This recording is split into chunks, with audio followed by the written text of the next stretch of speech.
السلام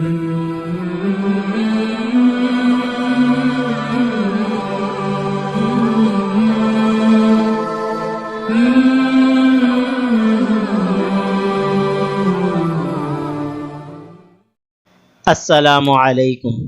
آج کی جو حدیث ہے وہ عورتوں کے متعلق ہے کہ حدیث شریف ہے قال النبی صلی اللہ علیہ وسلم النساء حبائل الشیطان، کہ حدیث شریف کا ترجمہ ہے کہ آپ صلی اللہ علیہ وسلم نے فرمایا عورتیں شیطان کا جال ہیں۔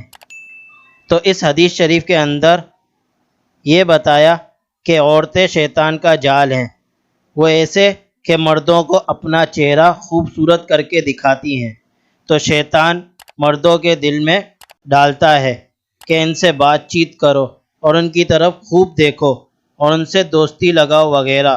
یہی وجہ ہے کہ ایک حدیث میں آتا ہے کہ جہنم میں عورتیں زیادہ ہوں گی بے پردگی اور غیبت کی وجہ سے۔ اسی لیے عورتوں کے فتنے سے بچنے کے لیے حدیث سے دعا ثابت ہے۔ وہ دعا یہ ہے اللہم انی اعوذ بک من فتنۃ النساء۔ تو پتہ چلا کہ شیطان عورتوں کی وجہ سے اکثر گناہ کرواتا ہے۔